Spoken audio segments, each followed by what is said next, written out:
స్నేహితులారా, ఈ సమయాన్ని బట్టి దేవునికి వందనాలు తెలియజేస్తూ ఉన్నాను. ప్రేమపూర్వకంగా మిమ్మల్ని అందరినీ వాక్య ధ్యానంలోనికి ఆహ్వానిస్తూ ఉన్నాను.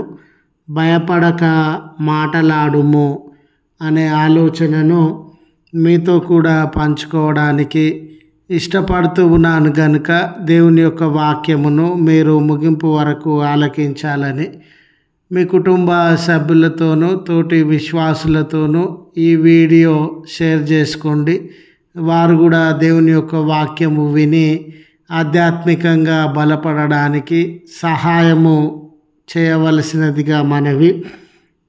మీ ప్రార్థన మనవులు ఎట్టివైనను కామెంట్స్ రూపంలో తెలియజేయండి. నమ్మకంగా మీ కొరకు ప్రార్థిస్తాము. ఈ వీడియో మీ ఆధ్యాత్మిక జీవితములకు ఉపయోగకరంగా ఉండినట్లయితే దయచేసి ఈ ఛానల్ను సబ్స్క్రైబ్ చేసుకొనవలసినదిగా మనవి చేస్తూ ఉన్నాను.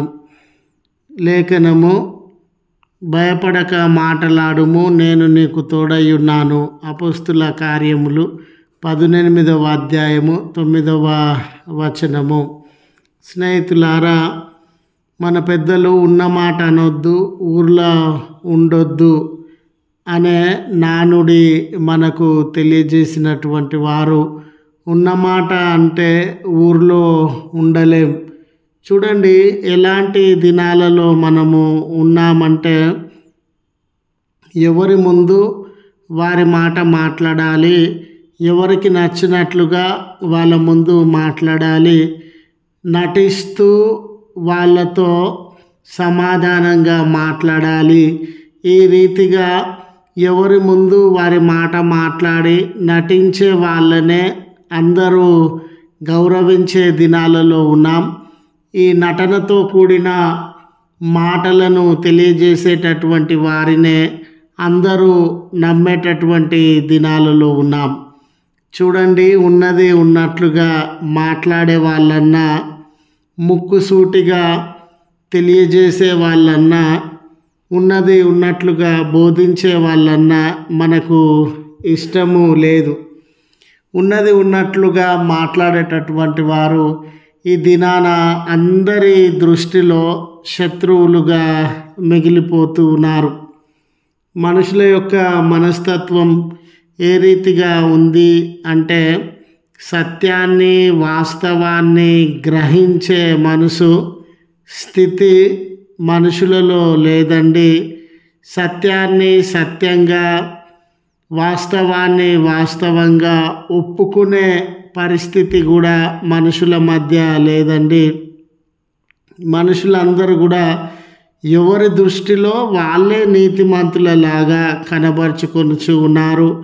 వాళ్ళ ఆలోచనలే, వాళ్ళ అభిప్రాయాలే శ్రేష్టమైనవని, మంచివని వాళ్ళ హృదయంలో ఏదైతే ఆలోచన చేస్తూ ఉన్నారో అందరూ దాన్నే వినాలి, అందరూ దాన్నే నమ్మాలి అన్న స్వభావాన్ని, స్వనీతిని వ్యక్తపరిచేటటువంటి దినాలలో మనము ఉండినాం. ఇలాంటి తరుణంలో నీతి, న్యాయము, సత్యము, హక్కులు, మంచితనం గురించి ఏ వ్యక్తి మాట్లాడతాడో ఆ వ్యక్తిని అందరూ తిరస్కరిస్తూ ఉన్నారు. అలాగుననే కొంతమందిది ఉన్న మాట మాట్లాడాలనంటే వీళ్ళేమనుకుంటారో, వాళ్ళేమనుకుంటారో, వీళ్ళు దూరం అవుతారేమో, వాళ్ళు దూరం అవుతారేమో, వీళ్ళ సహాయాన్ని నేను కోల్పోతానేమో అని భయపడేటటువంటి వారుగా ఉన్నారు. మరికొంతమంది అయితే సిగ్గుపడేటటువంటి వారుగా ఉండినారు. వీళ్ళ ఎదుట నేను ఈ మాట అనొచ్చో అనకూడదో అని సిగ్గుపడేటటువంటి వారుగా ఉన్నారు. అయితే దేవుని యొక్క ఆలోచనను, దేవుని యొక్క మనసును గమనించినట్లయితే స్నేహితులారా, ఎంతోమంది మంచివారు, మేధావులు, ఆలోచన పరులు, జ్ఞానం కలిగినటువంటి వారు ఈ దినాలలో ఎదురయ్యే అవమానాలకి, దాడులకి, తిరస్కారాలకి భయపడి నోరు తెరవకుండా మౌనంగా ఉండిపోతున్నటువంటి దినాలలో ఉండినాం. తెలిసిన వ్యక్తి, జ్ఞానవంతుడు, మేధావి మౌనంగా ఉండడం అనేది సమాజానికి ఎప్పుడు మంచిది కాదండి. అలాంటి తరుణంలో దేవుడు మీరు భయపడక మాటలాడండి, నేను మీకు తోడై ఉన్నటువంటి దేవుడనని ప్రోత్సాహాన్ని, ఆదరణను, మంచి మాట మాట్లాడడానికి, నీతితో కూడిన మాట, సత్యము, రక్షణార్థమైనటువంటి మాట తెలియజేయడానికి దేవుడు మనల్ని ప్రోత్సాహపరిచేటటువంటి దేవుడుగా ఉండినాడు. కనుక మనుషుల వైపు వాళ్ళ ప్రతిస్పందన వ్యతిరేకంగా ఉంటుందేమో అని భయపడక రక్షణార్థమైనటువంటి మాటలను, మేలుకరమైనటువంటి మాటలను మనం మాట్లాడడానికి వెనుకంజ వేయకూడదు. అపోస్తుడైన పౌలు కొరింథీ సంఘంలో దేవుని యొక్క వాక్యాన్ని ప్రకటిస్తూ ఉన్నప్పుడు కొరింథీ పట్టణంలో ఎన్నో సమస్యలు ఉన్నవి, కొరతలు ఉన్నవి, అసమానతలు ఉన్నవి, గుంపులు ఉన్నవి, వ్యతిరేకతలు ఉన్నవి.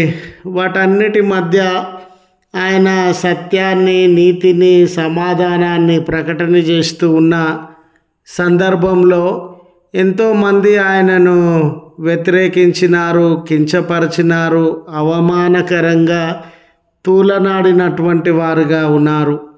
బహుశా ఆయన కూడా అయ్యో ఈ ప్రజలు నీతిని, మంచిని, రక్షణార్థమైనటువంటి మాటలను ఒప్పుకోలేని స్థితిలో ఉన్నారే, మంచి మాట్లాడుతూ ఉండగా, బోధిస్తూ ఉండగా తిరుగుబాటు చేస్తూ ఉన్నారే, హింసిస్తూ ఉన్నారే, తులనాడుతూ ఉన్నారే అనే మనసు ఆయాసంలో ఉన్నప్పుడు దేవుడు ఈ మాట పౌలు గారికి తెలియజేస్తూ ఉన్నాడు. నిజమే, వారు తులనాడుతూ ఉన్నారని, వ్యతిరేకంగా ఉన్నారని నీవు మాటలాడడం మానివేయకూడదు. మాటలాడడానికి భయపడకుము. వారు నీ మీదికి వచ్చినా, దాడి చేసినా, తృణీకరించినా, తులనాడినా, నిన్ను ఈ చోట నుండి వెళ్ళగొట్టినా నేను నీకు తోడై ఉన్నటువంటి దేవుడను, నిన్ను ధైర్యపరచగలను, నడిపించగలను. మనుషుల ఆలోచనలకి భయపడక నీ జీవితంలో దేవుని చిత్తాన్ని నెరవేర్చు, దేవుడనైనా నేను నీకు తోడుగా ఉన్నాను అని ధైర్యపరుస్తూ ఉన్నాడు. కనుక స్నేహితులారా, మనం కూడా నటనతో కూడిన జీవితాన్ని వదిలిపెట్టి ఎవరి ముందు వారి మాట మాట్లాడి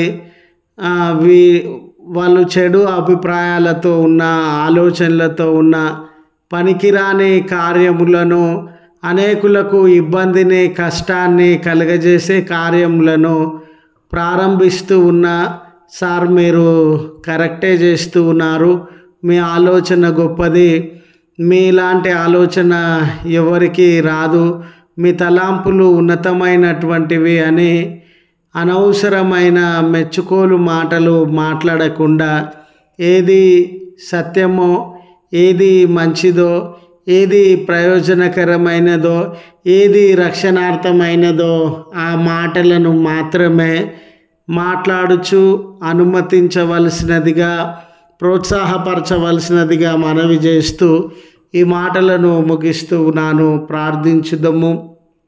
కృపగల తండ్రి, ప్రేమగల మా దేవ, నీ పరిశుద్ధ నామమునకు వందనాలు చెల్లిస్తూ ఉన్నాం.